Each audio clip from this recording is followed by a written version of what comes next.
let us draw a line segment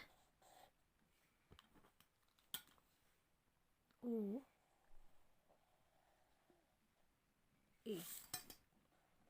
Let us name it as O A.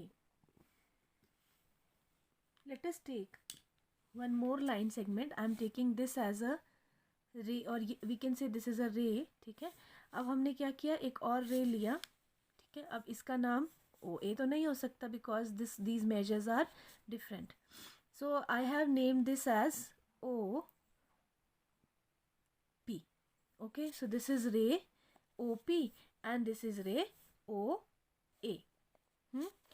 अब to name this angle, what we have learned that this is the meeting point for these two rays.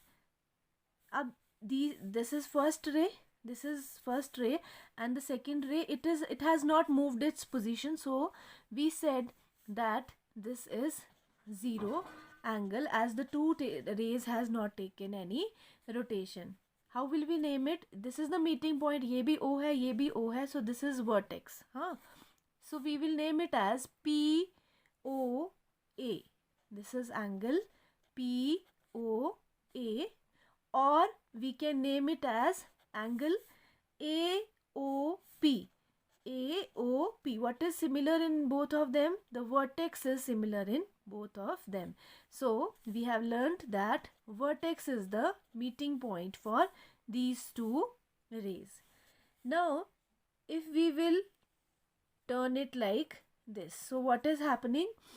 The second ray is moving in this direction, okay, and it is covering some distance. ये कुछ distance cover कर रही है. So we said that the distance between these two rays is an angle. ठीक है, the rotation of an ray from one direction to another direction, from one position to, या initial position बोल सकते हैं. Initial क्या होता है? Starting position. कि ये यहाँ पे थी and it has taken a turn of certain degrees from initial position to this position. Now this is P. ठीक है, ओ ए ओ से ये टर्न लिया और कहाँ पहुँचा? ओ पी पे. तो ये क्या बना अपना? It has covered some distance, so we measure the angle in degrees. The sign for that is this. ठीक है, now this is acute angle. अब देखो, अगर मैं इस नोटबुक को ऐसा टर्न कर दूँ, this is again acute, this is also acute, this is also acute. So the direction, so आपको ये ऑब्जर्व करना है कि इसका मेजर कितना है. ठीक है, what does it look like. Now if we will turn this straight on the second ray, तो अब इसका रोटेशन यहाँ से यहाँ कंप्लीट हो गया. This type of angle is straight angle, as right angle, and right angle measures 90 degree. Okay, अब इसकी पहचान कैसे है? देखो, अगर सिंपली ऐसा दिया है कि ये एंगल है एंड यहाँ पे एक स्क्वायर शेप बना है, this means this is 90 degree. But if it is given like this, और कई बार हमें ऐसा लगता है कि इट इज़ ऑलमोस्ट 90 डिग्री ऐसा लगता है, बट जब तक ऐसा वाला साइन है तब तक हम नहीं कहेंगे कि it is 90. It is specifically given 90 degree over here. ठीक है, similarly for obtuse angle the rotation will be till here, then for straight angle it is till here. ठीक है, तो अब क्या हो रहा है? It is moving in this direction. Angle किसी भी तरफ को हो सकते हैं. अगर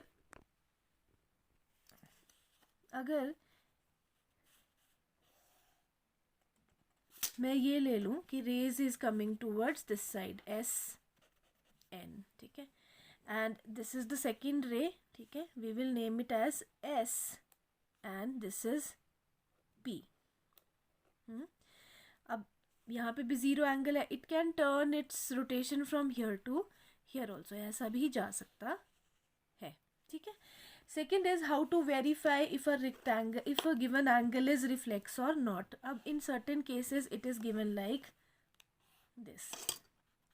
ठीक है, ऐसा दिया होता है, this is the angle, और आप लोग कहते हैं it is obtuse. but see कि which part is reflex. So the movement we are getting is from this part to this or from here to here. So this is angle P है ना. अब इसको कैसे check करेंगे, straight angle है. अब we know that अगर हम इतना ही रोटेट करते हैं किसी रे को, यानी कि इफ़ अ रे starts from here and can be rotate and is rotated till here, तो क्या बन जाएगा 180 डिग्रीज. ठीक है, ये बन जाएगा till here it is 180 degrees, यानी कि इट इज़ स्ट्रेट एंगल. अब what is the definition for reflex angle. Reflex angle के लिए what is the definition. It is more than 180 degree and less than 360 degree. So 360 degree means complete angle. ठीक है, complete कब होता है, जब वो रोटेशन यहाँ से वापस अपनी जगह पे पहुँच जाता है. लेकिन यहाँ पे क्या है, it is this much more than a straight angle. So we can keep a scale and check if it is more than 180 degree or not. और simply हम एक सीधी लाइन ड्रॉ करके देख सकते हैं कि रिफ्लेक्स एंगल ये है कि नहीं है. Secondly,